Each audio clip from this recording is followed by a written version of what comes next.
Hi, this is Antoinette LaCinski, and I am addressing assessment within the gaming.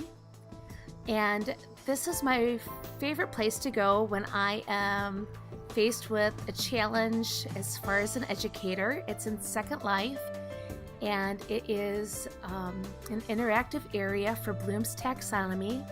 I got it from one of the full sail online professors early on in the course, and I actually use it quite often. It's just kind of a way for me to connect. And of course, since we're dealing with gaming, I needed to address something that took me out of the regular norm world of people.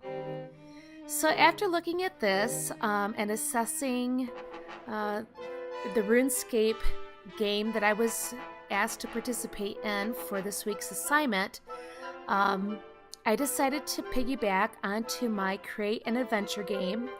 And this is something of how it would look if I were going to actually have it developed.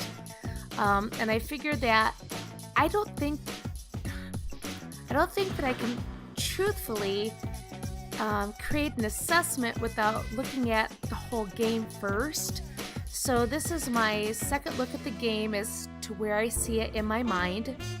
My kids would have a beginning orientation area such as this, where they would go into a section and they would be taught how to use different controls.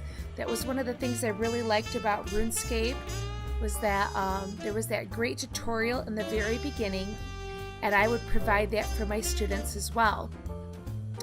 I think that in order for my middle school kids, which this is where I'm really aiming it for, to have any enjoyment in the game, they need to have some interaction and see some new and different things. And I think what I would like to do is have them experience or learn about something first, and then they would apply it. So like for here, I would address drumming circles from Africa.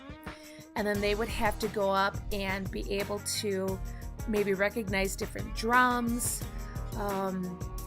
establish different beat patterns. If I was addressing something like music theory, I would like to have it demonstrated. I use this a lot in my classroom anyway when I teach choral music or general music. I like to use a lot of demonstration and a lot of hands-on. I don't like to use a lot of lecture, but I do also like to engage the visual stimulus for my students and connect those two together. So we'll watch like music videos and then talk about them, and then they have to create a song. So if I were designing a game, that's what I would like to do as well here.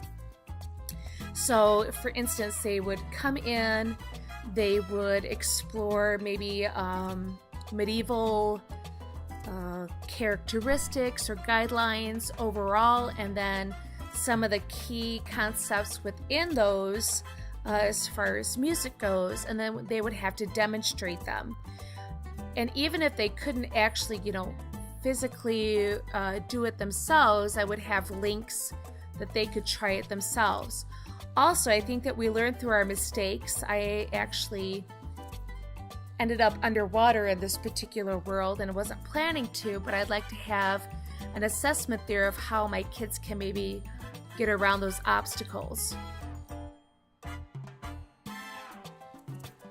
I also really enjoy the fact that there's a lot of different things to see in Second Life. I would want that in my video game for my kids. And because I've noticed that some of my students do struggle with having to find a group, I would like to have the experience from both an assessment viewpoint and a beginning viewpoint to allow them to just work on their own if they choose that. For the students that are a little bit more social, if they want to go ahead and work with a group or a partner, that would be great, but I would like to leave that open-ended for my more shy students. As I learned in RuneScape, I thought it was very beneficial to have the instant assessment right then as I was learning the task, and appreciated the continual guidance.